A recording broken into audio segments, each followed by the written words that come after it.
जय हिंद। नमस्कार दोस्तों, मैं आनंद चौहान एक बार फिर से आप सभी का हार्दिक स्वागत करता हूं आपके अपने YouTube channel teaching with Anand Chauhan में।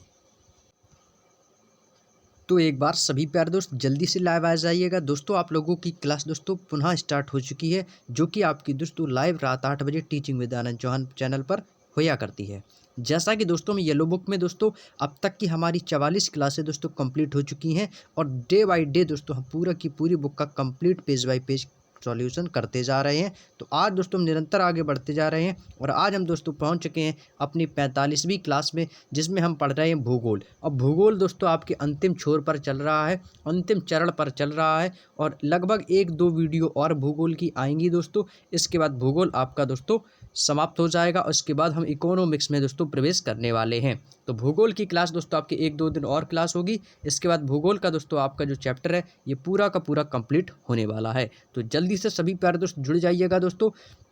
आप लोगों की कल जो क्लास थी वो कोई भी क्लास नहीं हुई थी, ना ही आपकी येलो बुक की क्लास हो पाई थी, ना ही स्टैटिक जीके की, क्योंकि दोस्तों नेटवर्क का इशू हो जाने की वजह से दोस्तों क्लासें नहीं हो पाई थी। तो आपकी दोस्तों नेटवर्क इशू की प्रॉब्लम समाप्त हो गई है। तो पुनः दोस्तों आपकी क्लास का टाइम वही रहेगा। तो उसी क्लास में दोस्तों आपकी आज के डे आपकी क्लास स्टार्ट हो चुकी है। तो सभी प्यारे दोस्त जल्दी से जुड़ जाइएगा दोस्तों, बिना देरी किए, और कॉपी पेन साथ रख के बैठिएगा दोस्तों, क्योंकि आज की क्लास दोस्तों हमेशा की तरह से दोस्तों शानदार रहने वाली है, ताकि दोस्तों आप इंपॉर्टेंट नोट्स बना सकें और अपनी परीक्षाओं की अच्छे से तैयारी कर सकें।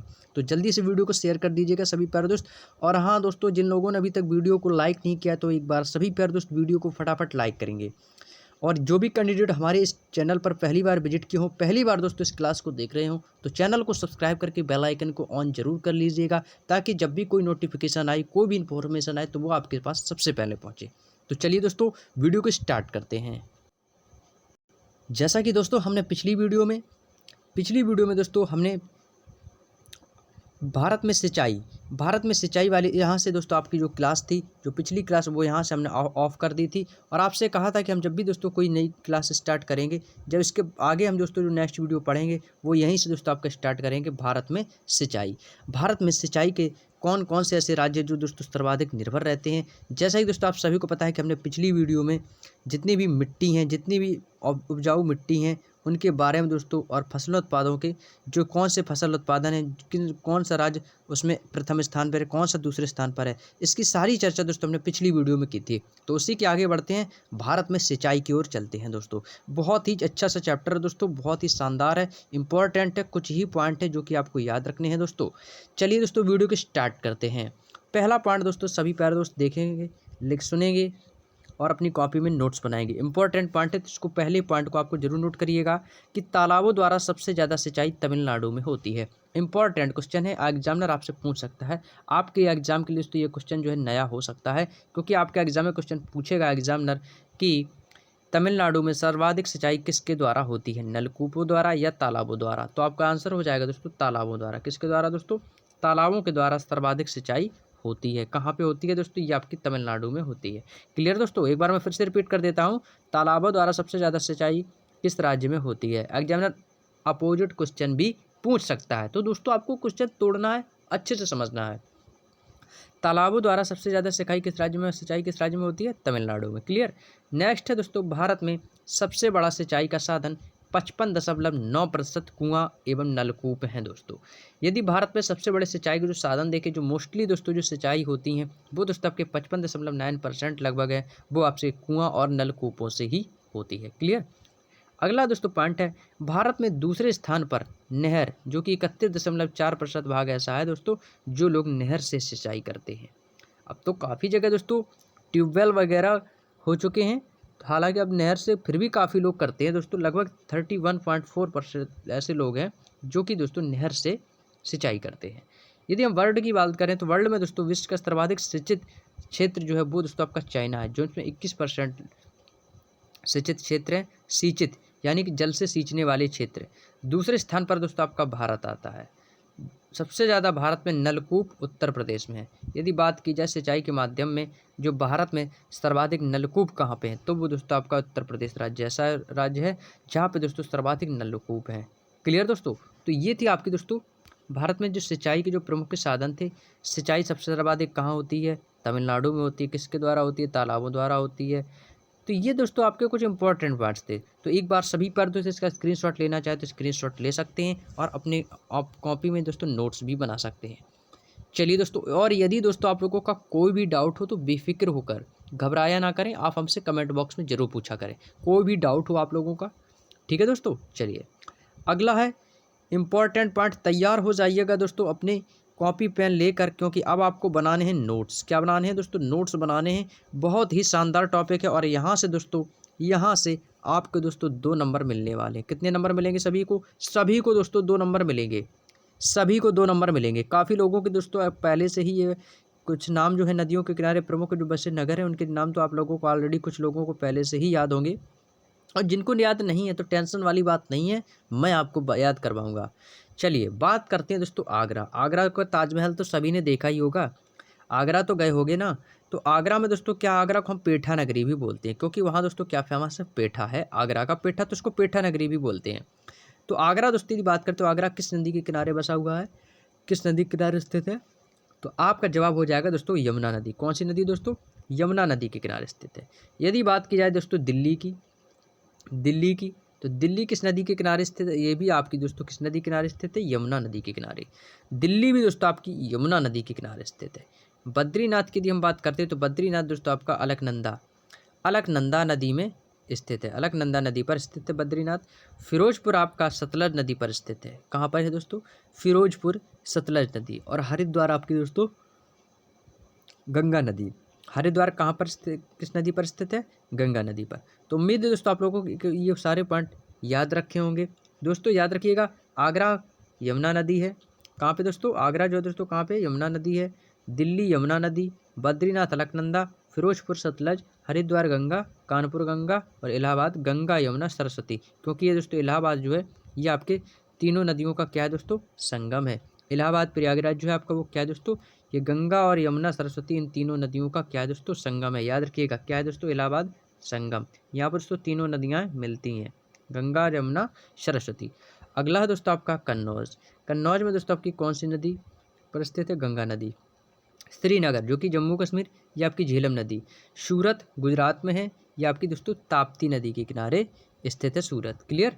उम्मीद है दोस्तों आप लोगों को यहाँ तक की सारी बातें बेहद आसान तरीके से और बहुत ही शानदार तरीके से समझ में आ चुकी होंगी। तो एक बार सभी पर दोस्त स्क्रीनशॉट लेना चाहें तो एक बार स्क्रीनशॉट ले सकते हैं। चलिए दोस्तों, अब इसी क्रम में हम आगे बढ़ते हैं मथुरा की ओर।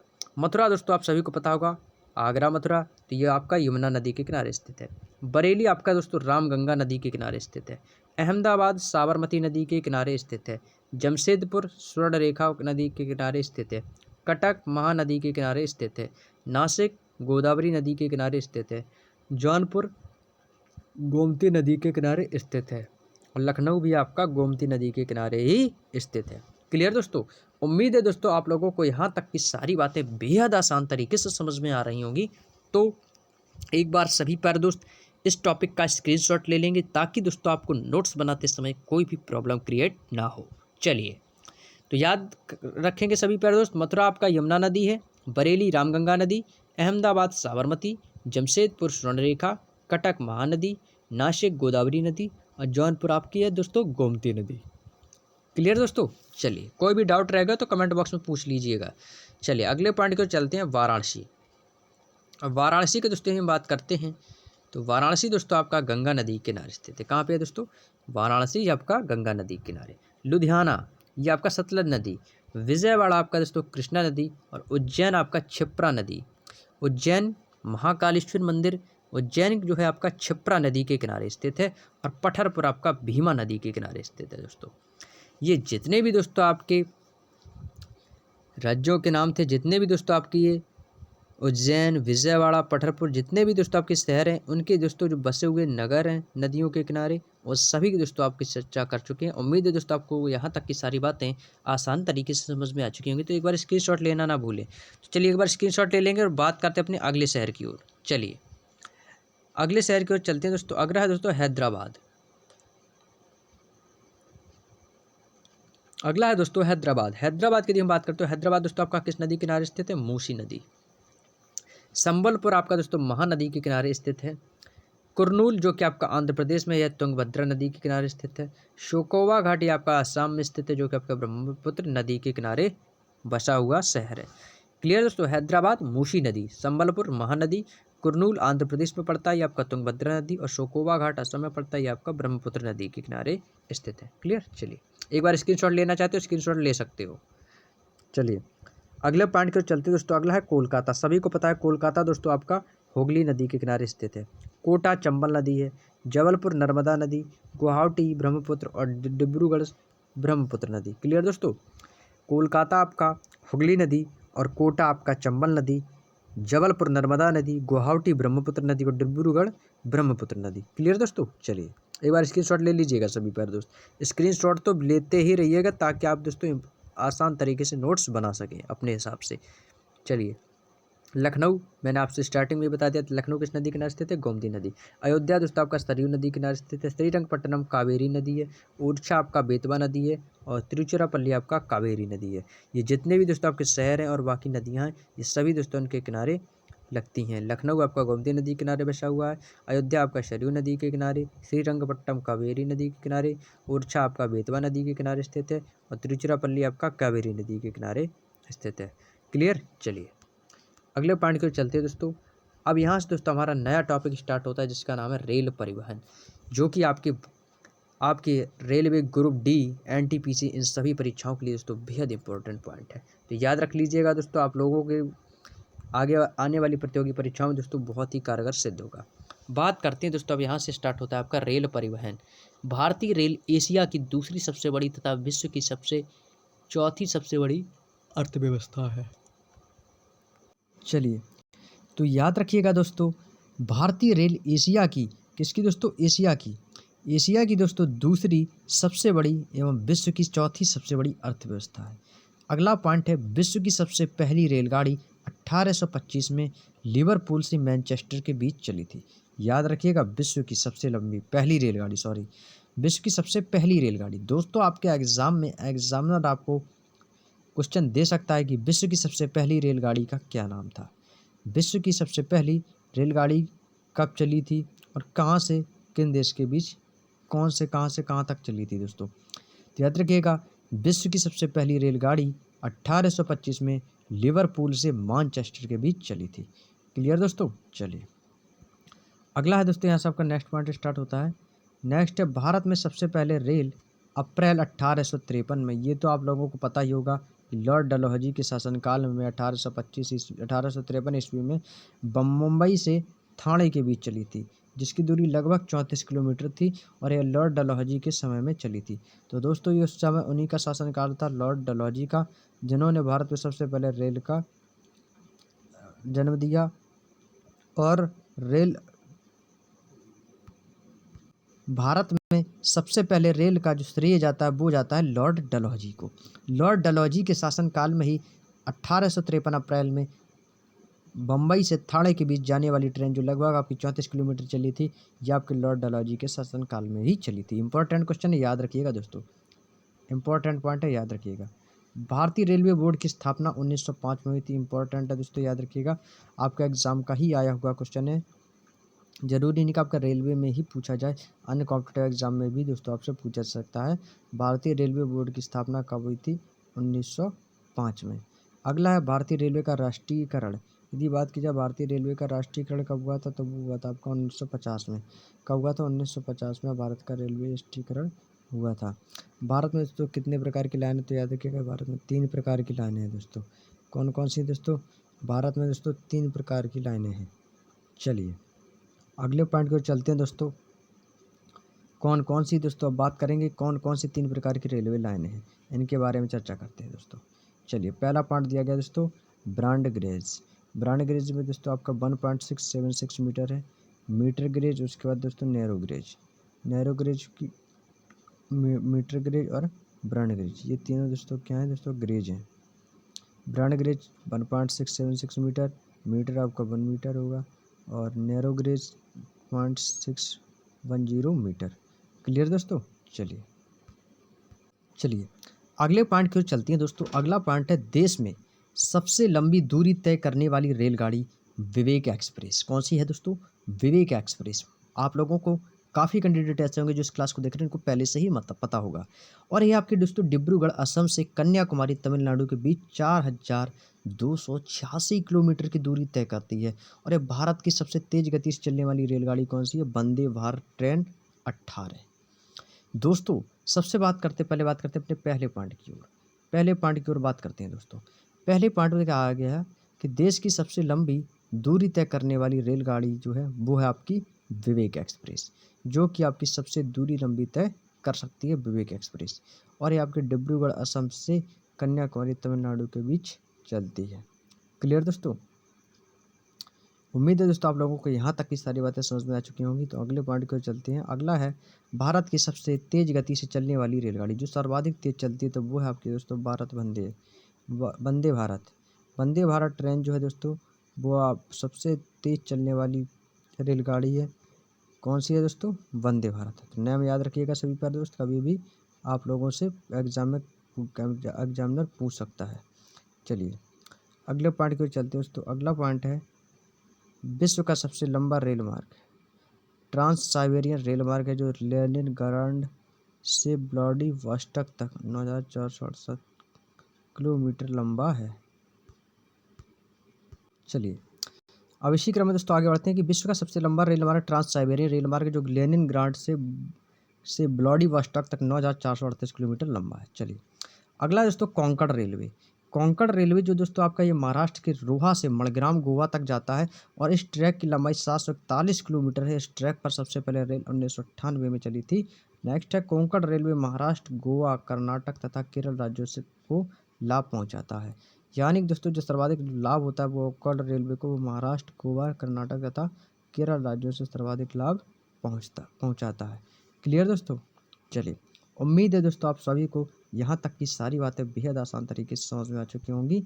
चलिए तो इसी क्रम में दोस्तों हम आगे की ओर बढ़ते हैं। अगला पॉइंट की ओर चलते हैं दोस्तों। चलिए अब बात आती है दोस्तों आपके कौन कौन से जोन हैं और कौन कौन से मुख्यालय। तो इसको दोस्तों बिल्कुल भी मिस मत करिएगा इस वीडियो को। और बता दूं कि जिस भी कैंडिडेट ने इस वीडियो को देख लिया ना तो वो यहाँ से दोस्तों अपने 100% दो नंबर पक्के करके जा रहा है दोस्तों। 100% जो है कैंडिडेट वो 2 नंबर पक्के करके जा रहा है। तो वीडियो को शुरू से लेकर एंड तक जरूर देखिएगा, तभी जाके दोस्तों आपको सारी बातें बेहद आसान तरीके से समझ में आएंगी। चलिए तो इससे पहले दोस्तों स्टार्ट करने से पहले आप सभी को बता दें कि आप लोग वीडियो को लाइक जरूर कर दीजिएगा। जिन लोगों ने अभी तक दोस्तों वीडियो को लाइक नहीं किया, आप लोगों से एक छोटी सी रिक्वेस्ट कर रहा हूं दोस्तों, केवल और केवल एक छोटी सी रिक्वेस्ट कर रहा हूं दोस्तों। आप लोग प्लीज़ दोस्तों ज़्यादा से ज़्यादा लोगों को जोड़ने की कोशिश कीजिए। ये जो टीचिंग विद आनंद चौहान जो आपका परिवार है, इसे आप अपना परिवार समझिए।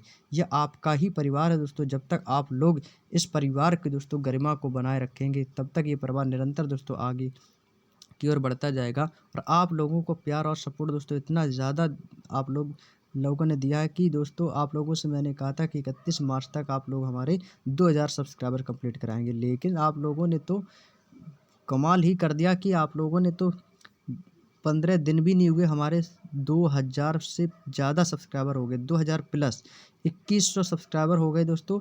और हमारे 2200 सब्सक्राइबर भी जल्द ही कंप्लीट होने वाले हैं। तो अगला जो टारगेट है वो दोस्तों 3000 का है और ये 3000 सिर्फ आप लोगों के ही ऊपर है दोस्तों। आप लोग दोस्तों जब अपना जैसे ही प्यार सपोर्ट जो भी बनाए रखे हैं ऐसे ही दोस्तों आप निरंतर बनाए रखिएगा और आप हमें सदैव अपना आशीर्वाद देते रहिएगा। और आप लोग जो भी आप लोग मुझे समझते हो अपना छोटा भाई या बड़ा भाई, और आप लोगों के लिए मैं कंटिन्यू ऐसे ही मेहनत करता रहूँगा, क्योंकि दोस्तों हमारी जिम्मेदारी है आपको आपको उच्च शिक्षा और जो भी दोस्तों मुझसे बनेगा आप लोगों के लिए उतने बेहद शानदार प्रश्नों की संख्या आप लोगों के लिए लाता रहूँगा। चलिए दोस्तों अब बिना बात किए अब आगे बढ़ते हैं, बात करते हैं अपने टॉपिक पे। चलिए बात एक सभी प्यारे दोस्तों एक साइड लिखेंगे जॉन और एक तरफ लिखेंगे मुख्यालय। तो एक बार स्क्रीनशॉट भी लेना चाहते हो स्क्रीनशॉट ले सकते हैं। बात करते हैं दोस्तों मध्य रेलवे। तो मध्य रेलवे आपके एग्जाम में पहले बात करते हैं कि एग्जामिनर क्वेश्चन कैसे करेगा दोस्तों। तो एग्जामिनर जो क्वेश्चन करेगा, एग्जामिनर जो है दोस्तों वो आप लोगों से कुछ इस तरीके से क्वेश्चन करने वाला है। पूछेगा कि मध्य रेलवे का मुख्यालय कहाँ पर है। तो आपको यह जवाब देना होगा मुंबई। याद रखने की ट्रिक है वो भी मैं आपको बता दे रहा हूँ कि मध्य रेलवे का मुख्यालय कहाँ है दोस्तों, मुंबई है। पूर्व रेलवे का मुख्यालय आपका कोलकाता में है। पूर्वी तट रेलवे का मुख्यालय भुवनेश्वर में है। पूर्व मध्य रेलवे का मुख्यालय हाजीपुर में है। उत्तर रेलवे का मुख्यालय नई दिल्ली में है। उत्तर मध्य रेलवे का मुख्यालय इलाहाबाद में है। दोस्तों आप लोगों को यहाँ पे सारे पॉइंट आपको याद रखने होंगे। अब किस तरीके से याद करना है या आपको ही याद करना होगा। जहाँ पे भी मुझे ट्रिक लगेगी तो वहाँ पे मैं आप लोगों की हेल्प करने के लिए तैयार हूँ। बात करते हैं कि मध्य रेलवे, तो मध्य रेलवे का मुख्यालय माँ से स्टार्ट है, मध्य से माँ मुंबई, यानी माँ से आप याद रख सकते हैं। मध्य रेलवे का मुख्यालय मुंबई। पूर्व रेलवे जैसा कि आप कोलकाता है वो आपके पूर्व में पड़ जाता है, तो कोलकाता जो है आपका पूर्व रेलवे है। पूर्वी तट रेलवे जो है आपका वो आपका भुवनेश्वर उड़ीसा में है। पूर्वी मध्य रेलवे का मुख्यालय आपका हाजीपुर में है। उत्तर रेलवे का मुख्यालय नई दिल्ली में है और उत्तर मध्य रेलवे का मुख्यालय इलाहाबाद में है। क्लियर दोस्तों, उम्मीद है दोस्तों आप लोगों के यहाँ तक की सारी बातें समझ में आ चुकी होगी। तो चलिए दोस्तों इसी क्रम में आगे बढ़ते हैं। अब बात करते हैं उत्तर पूर्व रेलवे। उत्तर पूर्व रेलवे का मुख्यालय दोस्तों कहाँ पर स्थित है? यह आपका दोस्तों गोरखपुर में। कहाँ पे दोस्तों? गोरखपुर में स्थित है। उत्तर पूर्व फ्रंटियर रेलवे का मुख्यालय मालेगांव गुवाहाटी में है। अगला उत्तर पश्चिम रेलवे का मुख्यालय आपका जयपुर में स्थित है। उत्तर पश्चिम रेलवे का मुख्यालय जयपुर में है। दक्षिण रेलवे का मुख्यालय दोस्तों आपका चेन्नई में है। दक्षिण मध्य रेलवे का मुख्यालय दोस्तों आपका सिकंदराबाद। दक्षिण मध्य रेलवे का मुख्यालय कहाँ पर है दोस्तों? सिकंदराबाद। नेक्स्ट है दक्षिण पूर्व रेलवे। दक्षिण पूर्व रेलवे का मुख्यालय दोस्तों आपका कोलकाता। याद रखिएगा आपके टोटल जो जोन है वो दोस्तों कितने हैं? 18 जोन है, तो 18 जोनों के बारे में पढ़ेंगे। दक्षिण पूर्व मध्य रेलवे का मुख्यालय आपका बिलासपुर है। दक्षिण पश्चिम रेलवे का मुख्यालय हुबली है। पश्चिमी रेलवे का मुख्यालय आपका दोस्तों मुंबई है। कहाँ पे दोस्तों? मुंबई। अगला पश्चिमी मध्य रेलवे का मुख्यालय जबलपुर है और मेट्रो रेलवे का मुख्यालय कोलकाता और दक्षिण तट रेलवे का मुख्यालय विशाखापट्टनम। तो ये जितने भी दोस्तों आपके रेलवे के जोन थे वो सभी दोस्तों आप लोगों के सामने आ चुके हैं। तो एक बार सभी पर दोस्तों इसका स्क्रीनशॉट लेना चाहे तो स्क्रीनशॉट ले लीजिएगा, जिससे कि आप दोस्तों को नोट्स बनाने में आसानी रहेगी। तो चलिए दोस्तों अब इसी क्रम में हम आगे बढ़ते हैं अपने नेक्स्ट पॉइंट की ओर। नेक्स्ट है दोस्तों भारत में सबसे पहले मेट्रो रेल कोलकाता में 1984 में चली थी। दोस्तों सबसे पहले यदि मेट्रो की बात करते हैं, सबसे पहले जो मेट्रो है वो कोलकाता में 1984 में सबसे पहले चली थी। अगला दोस्तों दिल्ली मेट्रो का आरंभ 25 दिसंबर 2002 को चलाई गई। यह मेट्रो 30,000 से शाहदरा तक चलाई गई थी। उस समय प्रधानमंत्री अटल बिहारी वाजपेयी थे। यह मेट्रो जापान तथा दक्षिण कोरिया के सहयोग से चलाई गई। क्लियर दोस्तों, उम्मीद है दोस्तों आप लोगों को यहाँ तक की सारी बातें आसानी से समझ में आ चुकी होंगी। तो चलिए दोस्तों इसी क्रम में आगे बढ़ते हैं। तो याद रखिएगा दोस्तों, दिल्ली मेट्रो रेलवे का प्रारंभ जो है वो आपका 22 दिसंबर 2002 को चलाई गई थी और ये 30,000 से शाहदरा तक चलाई गई थी। और उस समय जो प्रेजेंट टाइम में उस समय जो प्रधानमंत्री थे वो थे अटल बिहारी वाजपेयी जी, जिन्होंने मेट्रो जापान तथा दक्षिण कोरिया के सहयोग से चलाई गई थी। चलिए अगले पॉइंट को चलते हैं। रेल इंजन के कारखाने चितरंजन वाराणसी तथा भोपाल में बनते हैं। दोस्तों रेल इंजन के जो भी कारखाने वो आपके चितरंजन वाराणसी तथा भोपाल में ही हैं। नेक्स्ट सवारी डिब्बों के कारखाने, जो कि आपका सबसे ज़्यादा इंपॉर्टेंट है कि रेल के डिब्बे कहाँ पर बनाए जाते हैं, तो आपका जवाब होना चाहिए कपूरथला में। और पेरम्बूर, बंगलुरु तथा कोलकाता। कोलकाता के दोस्तों जो भी कारखाने हैं डिब्बे, तो याद रखिएगा कपूरथला, पेरम्बूर, बंगलुरु और कोलकाता। क्लियर। चलिए उम्मीद है दोस्तों आप लोगों को यहाँ तक की सारी बातें समझ में आ चुकी होंगी। तो अगले पॉइंट पे चलती है। रेलगाड़ी के पहिए बनाने का कारखाने छपरा बिहार में होता है। रेलवे गाड़ी के जो पहिए बनाने के जो कारखाने होते हैं वो दोस्तों आपके छपरा बिहार में है। नेक्स्ट दोस्तों रेल कोच फैक्ट्री रायबरेली। दोस्तों रेल कोच फैक्ट्री आपकी आप कहाँ पर स्थित है? रायबरेली में स्थित है। तो रेल कोच फैक्ट्री कहाँ है? ये दोस्तों आपका रायबरेली में स्थित है। क्लियर। चलिए उम्मीद है दोस्तों आप लोगों को यहाँ तक की सारी बातें समझ में आ चुकी होंगी। तो इसी क्रम में दोस्तों हम आगे बढ़ाते हैं अपनी श्रृंखला को। अब बात करते हैं दोस्तों वायु परिवहन की। किसकी दोस्तों? वायु परिवहन की। भारत में वायु परिवहन की शुरुआत 1911 में हुई थी। कब हुई थी दोस्तों? भारत में वायु परिवहन की शुरुआत जो है वो 1911 में हुई थी। क्लियर। चलिए अगले पॉइंट की ओर चलती है दोस्तों। चलिए भारत में सड़कों का सबसे अधिक घनत्व कहाँ पे है दोस्तों? भारत में सड़कों का सबसे अधिक घनत्व दोस्तों आपका गोवा में है, जो कि आपका सबसे छोटा राज्य है। भारत में सड़कों का सबसे कम घनत्व वाला जम्मू कश्मीर है। और भारत में सड़कों की सबसे अधिक लंबाई महाराष्ट्र में है और भारत में सबसे कम सड़कों की लंबाई उड़ीसा में है। क्लियर दोस्तों। तो एक बार आप सभी पर दोस्तों चारों पॉइंटों को देख लीजिएगा, अपने माइंड में सेट कर लीजिएगा। पता नहीं एग्जामिनर आपके एग्जाम में कब क्या पूछ दे। चलिए अगले पॉइंट को चलते हैं दोस्तों। अगला पॉइंट है कुछ प्रमुख राष्ट्रीय राजमार्ग। अब यहाँ से दोस्तों आपका नया पॉइंट स्टार्ट होता है, नया चैप्टर स्टार्ट हो रहा है। कुछ प्रमुख और राष्ट्रीय राजमार्ग। कुछ प्रमुख राष्ट्रीय राजमार्ग अब बात एक बार सभी पर दोस्त इसका स्क्रीनशॉट लेना चाहे स्क्रीनशॉट ले लीजिएगा, और एक तरफ आप सभी पर दोस्त लिख लीजिएगा राष्ट्रीय राजमार्ग, और एक तरफ लिखेंगे कहाँ से कहाँ तक, कौन कौन से आपके जो नेशनल हाईवे हैं वो कहाँ से कहाँ तक जाते हैं। चलिए दोस्तों, अब यहाँ से दोस्तों आपका स्टार्ट हो जाता है वायु परिवहन। तो वायु परिवहन दोस्तों इसकी जो स्थापना 1911 में हुई, जो इसमें दोस्तों इलाहाबाद से नैनी के बीच हुई थी। कब हुई थी? 1911 में। कब हुई थी दोस्तों? 1911 में इलाहाबाद से नैनी के बीच। नेक्स्ट दोस्तों एयर इंडिया का मुख्यालय, सभी को पता होगा एयर इंडिया का जो मुख्यालय दोस्तों वो आपका नई दिल्ली में स्थित है। नेक्स्ट एयर इंडिया विदेशों के लिए सेवाएं उपलब्ध कराता है। दोस्तों जो एयर इंडिया है, जो कि आपकी जो फ्लाइट का नाम है एयर इंडिया, ये दोस्तों विदेशों के लिए सेवाएं उपलब्ध कराता है। एक देश से दूसरे देश में हम जाते हैं एयर इंडिया के द्वारा, और एयर्स का वो जो मुख्यालय है वो आपका दोस्तों नई दिल्ली में है। अब बात करते हैं दोस्तों कौन कौन से हवाई अड्डे और वो कहाँ पर स्थित है। एक बार आप सभी पर दोस्तों बीचों बीच हेडिंग लगाएंगे हवाई अड्डे, विश्व के प्रमुख हवाई अड्डे या भारत के प्रमुख हवाई अड्डे। चलिए, भारत के प्रमुख हवाई अड्डे हेडिंग लगाएंगे सभी प्यारे दोस्त, और डैश करके लिखेंगे, इंपॉर्टेंट पॉइंट बनाएंगे सभी प्यारे दोस्त। इंदिरा गांधी अंतर्राष्ट्रीय हवाई अड्डा, इंदिरा गांधी अंतर्राष्ट्रीय हवाई अड्डा कहाँ पे स्थित है? नई दिल्ली। साथ साथ बोलेंगे, नोट्स बनाएंगे तो आपको दोस्तों मोस्टली पॉइंट जो है आपको यहीं सब कुछ याद हो जाएगा। राजीव गांधी हवाई अड्डा हैदराबाद में, छत्रपति शिवाजी हवाई अड्डा मुंबई में, सुभाष चंद्र बोस हवाई अड्डा कोलकाता में, अन्ना हवाई अड्डा चेन्नई, चौधरी चरण सिंह हवाई अड्डा लखनऊ, सरदार वल्लभ भाई पटेल हवाई अड्डा अहमदाबाद। दोस्तों ये जितने भी आपके हवाई अड्डे, ये सभी आपके एग्जाम में दोस्तों पूछे जा चुके हैं, और आगे भी दोस्तों आपसे पूछे जाने वाले क्वेश्चन है।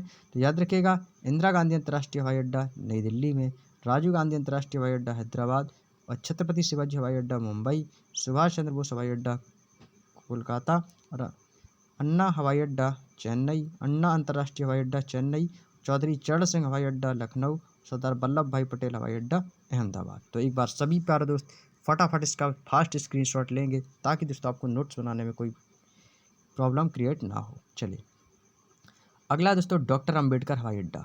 डॉक्टर अंबेडकर हवाई अड्डा है दोस्तों, ये आपका नागपुर में स्थित है। गुरु रामदास हवाई अड्डा अमृतसर पंजाब में स्थित है। वीर सावरकर हवाई अड्डा पोर्ट ब्लेयर में स्थित है। दावोलिम हवाई अड्डा गोवा में स्थित है। गोपीनाथ बारदोली हवाई अड्डा गुवाहाटी में स्थित है। देवी अहिल्याबाई होलकर हवाई अड्डा इंदौर में, और शेख आलम हवाई अड्डा श्रीनगर में। ये जितने भी दोस्तों आपके हवाई अड्डे हैं, ये कौन कौन से हवाई अड्डे किस शहर में स्थित है, ये सारी चर्चा दोस्तों हम इस वीडियो में आपसे कर चुके हैं। यदि आपको समझ में ना आया, कोई भी पॉइंट मिस कर रहा हो, तो आप हमें बेफिक्र होकर कमेंट बॉक्स में पूछ सकते हो। तो याद रखिएगा, देवी अहिल्याबाई होलकर हवाई अड्डा इंदौर में है, शेख आलम हवाई अड्डा श्रीनगर से, लाल बहादुर शास्त्री हवाई अड्डा वाराणसी से। तो याद रखिएगा दोस्तों, जितने भी हवाई अड्डा हैं वो किस जगह हैं। तो याद रखिएगा, इंपॉर्टेंट पॉइंट है आपके एग्जाम के लिए, यहाँ से क्वेश्चन 100% पूछे जाते हैं। और यहाँ से जिस भी कैंडिडेट ने इस येलो बुक की, teaching with Anand Chauhan channel की जितनी भी येलो बुक हैं स्टैटिक जीके की, यदि आप लोगों ने बहुत ही शानदार तरीके से यदि इस वीडियो को देख लिया ना, तो 100 नहीं दोस्तों पूरे 200% है कि आप एग्ज़ाम में दोस्तों जीके और जीएस में दोस्तों बेहतर और शानदार स्कोर करेंगे।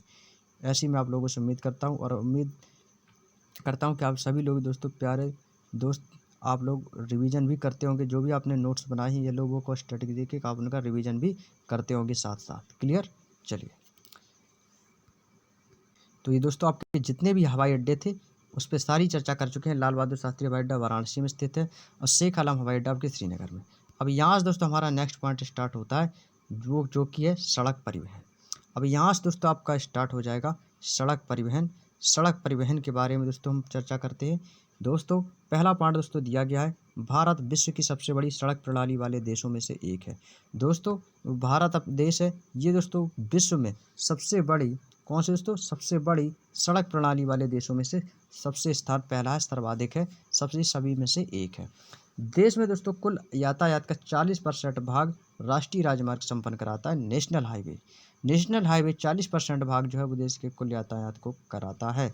नेक्स्ट पॉइंट पर चलते हैं। भारत में सबसे लंबा राष्ट्रीय राजमार्ग NH-44 है। यह उत्तर में श्रीनगर से आरंभ होकर दक्षिण में कन्याकुमारी में समाप्त होता है। याद रखिएगा दोस्तों, जो भारत का सबसे लंबा राष्ट्रीय राजमार्ग है वो कौन सा है? NH-44 है।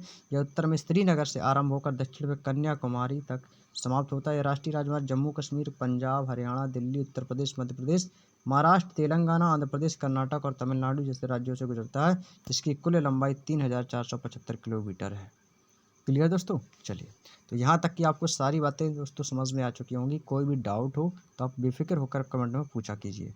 चलिए, अगला है राष्ट्रीय राजमार्ग 1 और राष्ट्रीय राजमार्ग 2 को सम्मिलित रूप से ग्रांड ट्रक रोड, जिसको बोलते हैं जीटी रोड। और ग्रांड ट्रक रोड का जो श्रेय जाता है वो बनाने का वो किसे जाता है, शेरशाह सूरी को। ग्रांड ट्रक रोड का जो श्रेय जाता है वो किसे जाता है, शेरशाह सूरी को। तो राष्ट्रीय राजमार्ग 1 और राष्ट्रीय राजमार्ग 2 को सम्मिलित रूप से जीटी रोड भी कहते हैं।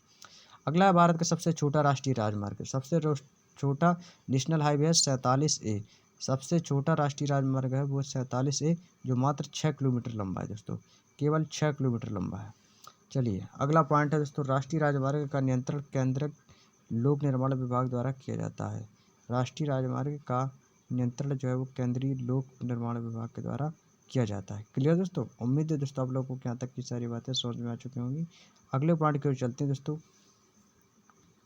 अगला है दोस्तों राष्ट्रीय राजमार्ग 15 राजस्थान के मरुस्थल से होकर गुजरता है। दोस्तों, जो नेशनल हाईवे 15 है वो राजस्थान की मरुस्थल से होकर गुजरता है। नेक्स्ट है स्वर्णिम चतुर्भुज योजना। स्वर्णिम चतुर्भुज योजना के अंतर्गत भारत के 4 महानगरों जैसे कि दिल्ली, मुंबई, चेन्नई, कोलकाता को राष्ट्रीय राजमार्ग से जोड़ना चाहिए, तब जाके स्वर्णिम चतुर्भुज योजना जो है आपकी क्लियर होगी। क्योंकि दोस्तों भारत के 4 महानगर ऐसे हैं जहाँ पर दिल्ली, मुंबई, चेन्नई, कोलकाता को राष्ट्रीय राजमार्ग से जोड़ना चाहिए। क्लियर दोस्तों। चलिए, उम्मीद है दोस्तों आप लोगों को यहाँ तक की सारी बातें बेहद आसान तरीके से समझ में आ चुकी होंगी। अब यहाँ से दोस्तों बढ़ते अपने नेक्स्ट पॉइंट की ओर। नेक्स्ट है कि भारत में सड़कों का सबसे अधिक घनत्व किसका है, गोवा का है। भारत में सबसे अधिक सड़कों का जो घनत्व वो किसका है, रोटी का, गोवा का। भारत में सड़कों की सबसे अधिक घनत्व किसका है, गोवा का। और भारत में सड़कों का सबसे कम घनत्व, वो अधिक घनत्व है वो है आपका जम्मू कश्मीर। सबसे अधिक घनत्व है गोवा का, सबसे कम है जम्मू कश्मीर का। नेक्स्ट है दोस्तों, भारत में सड़कों की सबसे अधिक लंबाई महाराष्ट्र में है और भारत में सबसे कम सड़कों की लंबाई उड़ीसा में है। दोस्तों ये दोनों इंपॉर्टेंट क्वेश्चन है, इंपॉर्टेंट लगाएंगे सभी पर। दोस्त आपका एग्जाम पूछ सकता है कि भारत में सड़कों की सबसे अधिक लंबाई महाराष्ट्र में है। भारत में सड़कों की सर्वाधिक लंबाई कहाँ पे है दोस्तों, महाराष्ट्र में है। भारत में सबसे कम सड़कों की लंबाई उड़ीसा में है। क्लियर दोस्तों। उम्मीद है दोस्तों आप लोगों को यहाँ तक की सारी बातें समझ में आ चुकी होंगी। अब यहाँ से दोस्तों इसके बाद हम नेक्स्ट पॉइंट स्टार्ट करते हैं, कुछ प्रमुख राष्ट्रीय राजमार्ग। अब यहाँ से दोस्तों आपका नया चैप्टर स्टार्ट हो जाता है। अब यहाँ से दोस्तों आपका स्टार्ट हो गया है कुछ प्रमुख राष्ट्रीय राजमार्ग। अब जिसकी चर्चा जो है दोस्तों वो नेक्स्ट वीडियो में करेंगे आप लोगों से। अब कुछ ज़्यादा पॉइंट नहीं बचे हैं दोस्तों, और 1 से 2 वीडियोज़ आएंगे। इसके बाद दोस्तों आपका भूगोल जो है, ज्योग्राफी आपकी एंड होने वाली है। तो दोस्तों एक बार सभी पर दोस्त वीडियो को लाइक किए मत जाना। सभी पर दोस्त वीडियो को लाइक, शेयर, सब्सक्राइब चैनल को जरूर कीजिएगा। क्योंकि दोस्तों आप जब एक वीडियो को लाइक करते हो ना दोस्तों, वीडियो को लाइक करते हो तो इतनी ज़्यादा खुशी मिलती है दोस्तों। और उससे भी ज़्यादा खुशी तब मिलती है दोस्तों जब आप लोग कमेंट में लिखते हो दोस्तों कि क्लास दोस्तों कैसी लगी आप लोगों को। बेहद शानदार क्लास आप लोगों के लिए लाया हो दोस्तों। तो कमेंट बॉक्स में ज़रूर बताइएगा। मैं हर एक कैंडिडेट की कमेंट देखता रहा हूँ कि आप लोगों ने क्या लिखा। और आप लोगों का जो भी कोई डाउट हो तो कमेंट बॉक्स में ज़रूर पूछा करें।